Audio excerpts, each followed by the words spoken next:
बुलढाण्यात 71 वर्षीय रुग्ण विदेशातून परतला असताना रुग्णाचे नमुने तपासणीसाठी नागपूरला पाठविण्यात आले। त्यामध्ये कोरोनाची लक्षणे आढळल्याने रुग्णाचा अखेर मृत्यू झाल्याची घटना घडली आहे।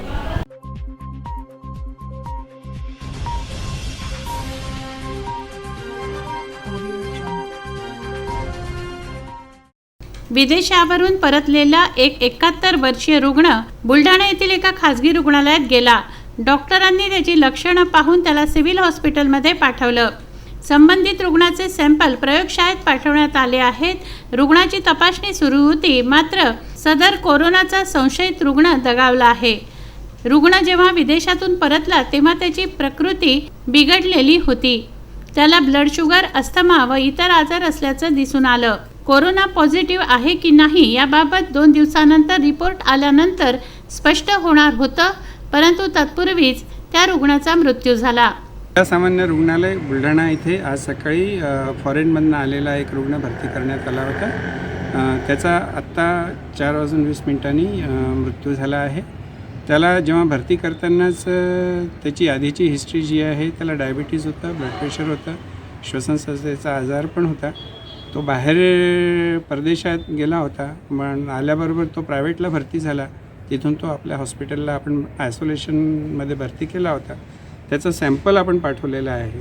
संशयित म्हणून भरती केला होता। जोपर्यंत सॅम्पलचा रिपोर्ट येत नाही तोपर्यंत तो संशयित म्हणून आहे आणि रिपोर्ट आल्यानंतर त्याची स्थिती स्पष्ट होणार आहे। सर, या पार्श्वभूमीवर त्याच्या कुटुंबाचा होम क्वारंटाईनचा विषय काही करतील का? हां, आपण सकाळीच त्याच्या संपर्कात जी लोकं आली होती त्यांना क्वारंटाईन आणि आयसोलेशनचा सल्ला आपण दिलेला आहे।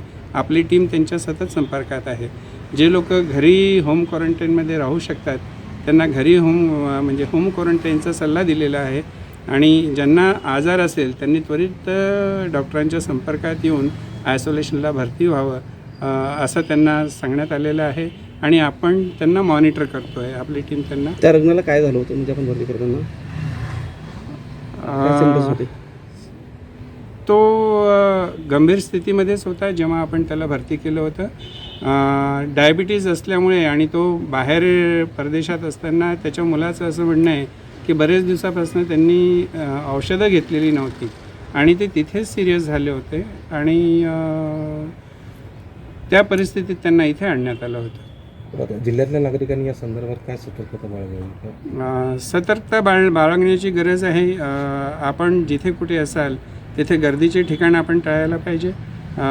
शक्य असेल तेवढी स्वच्छता, हाताची स्वच्छता आपण वारंवार सांगतो आहे की आपला हात जो आहे तो आपल्या चेहऱ्याच्या आणि सरफेसेसच्या संपर्कात येतो, त्यामुळे स्वच्छ पाण्याने साबणाने हात धुवून काढावेत। आपला रुमाल जो आहे, पांढरा रुमाल आपण जो वापरतो तो आपल्याला मास्कसारखा वापरता येतो, त्याची काळजी घ्यावी आणि काहीही आजार असला श्वसनसंस्थेचा स्पेसिफिकली तर जवळच्या डॉक्टरांना भेटायला।